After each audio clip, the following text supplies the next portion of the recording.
Voilà, alors dans cette vidéo, je vais vous montrer qu'est-ce qui se passe, soit avec une image, soit avec un élément support qui n'est pas vectorisé. Ça veut dire que c'est comme si j'avais fait une image et donc j'ai des pixels, rien d'autre.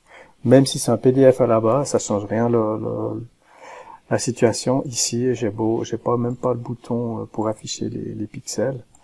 Donc, je ne sais pas maintenant si je peux travailler avec à l'échelle là-dessus, redessiner. Donc ici, on va déjà le mettre à l'échelle. Donc là, j'ai 2,60 m et pour faire ça, il suffit en fait de sélectionner pour avoir accès au menu. Et puis, alors là, je vais donc scroller pour tomber sur le menu que je cherche, que je voyais juste pas. Donc ici, vous avez calibré 2 points. Et il suffit donc d'aller chercher cette valeur et on va ensuite cliquer sur les 2 points. Alors attention, là j'ai pas de point, donc il va vraiment prendre la trame finalement de l'écran. Lui, bien sûr, tous les points que le curseur clique, il sait en fait où ils sont avec des coordonnées internes. Et là, j'ai sélectionné ces 2 points. Il me demande, ok, j'ai ces 2 points-là, quelle est la valeur? Et donc, dans ce cas-là, je peux mettre 2,6 mètres. Hop. Voilà, donc là, il est sorti de mon champ de vision et avec un zoom all.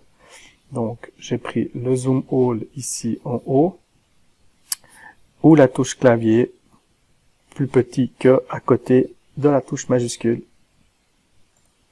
Voilà, donc je vais reprendre cette touche, comme ça vous la voyez. Donc, je clique sur mon zoom all.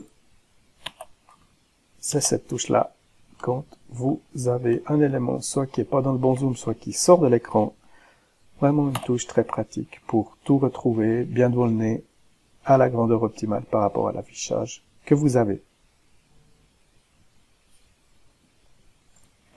Et par contre, après, quand on dessine, c'est vrai que là, il faut cliquer, il va vraiment prendre la position où vous êtes. Donc, ça va être quasiment impossible d'avoir ici une ligne si je fais le contour de cet élément-là, une surface. Donc là, bien sûr, j'ai dit cet élément-là, mais vous ne le voyez pas. Eh bien, si je dessine maintenant une surface pour faire le radier, donc je tape F, eh bien, je vais vraiment cliquer là-dessus. Et vous voyez que, enfin, vous voyez peut-être pas forcément, mais là, si je vais d'un point à l'autre, je vais probablement sortir de mon alignement X pour quelques millimètres.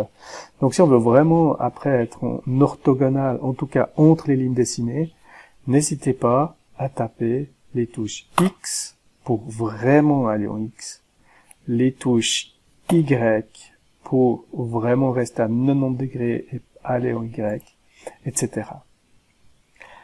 Voilà, donc que ce soit une image ou un PDF qui n'est pas vectorisé, on peut le mettre à l'échelle et l'utiliser comme trame de fond, sauf que on n'aura pas les points exacts, c'est où on clique que ça va prendre la dimension